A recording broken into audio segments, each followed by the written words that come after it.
Nous sommes arrivés, Bezrat Hashem Barach, aux 8 jours de Hanouka, qui est considéré comme étant le jour le plus important de par sa lumière, par sa complémentarité.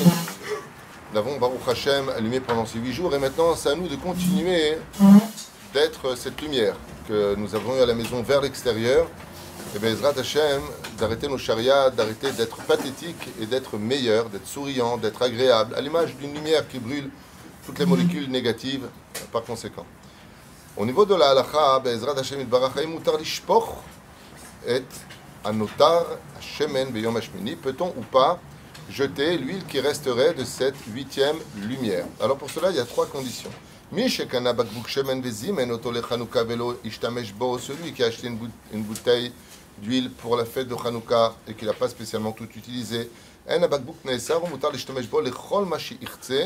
malgré le fait que son intention était de l'utiliser pour Hanouka, étant donné que l'huile est encore dans la bouteille, il pourra l'utiliser pour toute utilisation.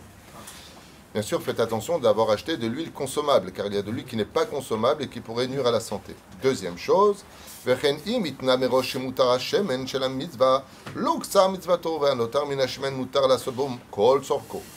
fait maintenant une condition, ce qui est d'ailleurs recommandé pour bien des mitzvot, faire des conditions, toujours dire blineder, qu'il achète cette huile, mais qu'il refuse de la sanctifier que pour la lumière de Hanouka, c'est-à-dire qu'il fait une condition disant que l'huile qui restera, je pourrai l'utiliser pour toute autre utilisation. Dans ce cas-là, il n'aura aucun problème le 8e jour d'utiliser l'huile par conséquent. Omnam, cependant, imlo itna venotar shemen shinishtar miner shechabat toch chetzi sha'a ladlakato. Par contre, l'huile qui se trouve dans la Hanouka et qui correspond à la première demi-heure, imaginons que par exemple la flamme se soit éteinte, donc il restera encore de l'huile.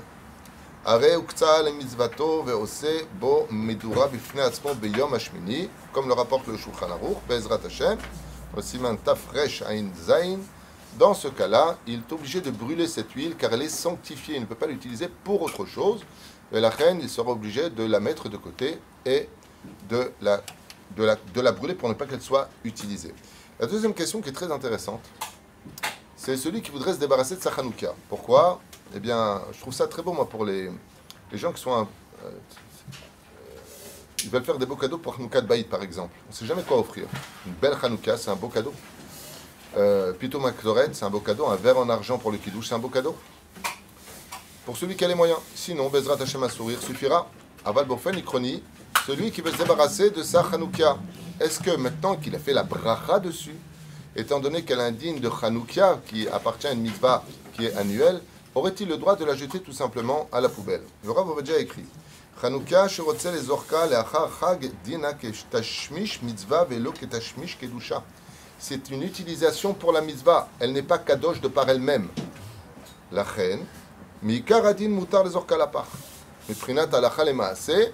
On a tout à fait le droit, après Hanouka, de prendre sa Hanouka qui est considérée, par exemple, qui avait rouillé ou qui était un peu cassée à droite à gauche, de la mettre à la poubelle après le 8e jour, prétestant que j'en achetais une autre qui serait plus belle. Seulement, il rajoute seulement, il dit, étant donné que malgré tout, on a dit le nom d'Hachem dessus, Baruch Ata Hashem Elokeinu Melech Haolam, lo yafeh, c'est lo derech eretz, comme il y a marqué, Al tiebaz lechol davar. J'avais appris mes rabbanim à l'époque que tout ce qui possède un nom possède automatiquement une âme. Automatiquement. Celui qui base un objet, l'objet le basera plus tard. Par exemple, tu prends ta veste, tu as l'habitude de l'acheter sans la respecter, tu la mets sur toi, elle tira mal. Pourquoi? Parce que dans chaque chose qui a un nom, il y a toujours un effet, comme explique le Rizal dans Shara Gilgulim, que ce soit minéral, végétal, animal ou homme, il y a toujours une vie à l'intérieur. Et la reine, étant donné que cette menorah était là pour toi, était éclairée ta maison, et te faire la mitzvah, c'est pas joli de lui rendre de cette façon-là. La reine, tu prends un sac, tu la mets à l'intérieur, tu la fermes bien comme il faut pour pas qu'elle soit en contact directement avec les ordures. Et ainsi donc, tu pourras finir avec cette Hanouka pour acheter Bezrat Hashem quelque chose de beaucoup plus valeureux.